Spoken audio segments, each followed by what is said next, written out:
खासदार शिवाजीराव आढळराव पाटील यांच्या व सौभाग्यवती किरणताई दिलीपराव वळसे पाटील साहेब यांच्या वाढदिवसाच्या निमित्ताने मंचर आणि आंबेगाव तालुक्यातील शेतकरी बांधव आणि ग्रामस्थांसाठी मंचर नगरपंचायतच्या आरोग्य समितीच्या सभापती डॉक्टर सोनाली बानखिले यांच्या पुढाकारातून कृषी उत्पन्न बाजार समिती मंचर या ठिकाणी उद्या दिनांक 6 मे 2026 ते 11 मे 2026 या कालावधीमध्ये सकाळी 5 ते 7 या वाजेपर्यंत योग शिबिराचं आयोजन करण्यात आलेलं आहे। या परिसरातील आणि तालुक्यातील नागरिकांचं आरोग्य सुरक्षित राहावं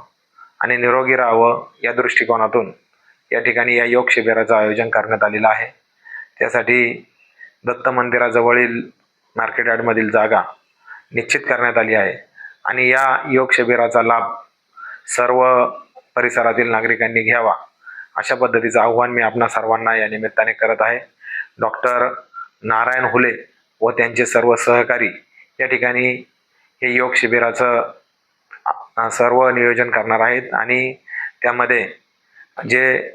शारीरिक अनेक व्याधी आहेत त्या व्याधींपासून कशी मुक्तता मिळवायची या संदर्भातलं योगाच्या माध्यमातून मार्गदर्शन सर्व नागरिक बांधवांना या ठिकाणी करण्यात येणार आहे। आपण सर्वांनी मोठ्या संख्येने या ठिकाणी या योग शिबिराचा लाभ घ्यावा आणि खऱ्या अर्थाने आपलं जीवन सुखी समाधानी आणि समृद्ध करण्यासाठी निरोगी करण्यासाठी योग ही काळाची गरज आहे, त्याचा लाभ घ्यावा आणि आपल्या जीवनामध्ये आनंद निर्माण कसा होईल याकडे आपण सर्वांनी लक्ष द्यावं। खासदार शिवाजीराव आढळराव पाटील दादा व सौभाग्यवती किरणताई दिलीपराव वळसे पाटील ह्या सुद्धा रोज अत्यंत चांगल्या पद्धतीने योगा करून खऱ्या अर्थाने आपल्या जीवनामध्ये निरोगी जीवन जगण्याचा प्रयत्न करत आहे आणि म्हणून त्यांच्या वाढदिवसाच्या निमित्ताने या योग शिबिराचं आयोजन सर्वांनी मोठ्या संख्येने उद्यापासून उपस्थित राहावं ही विनंती। धन्यवाद।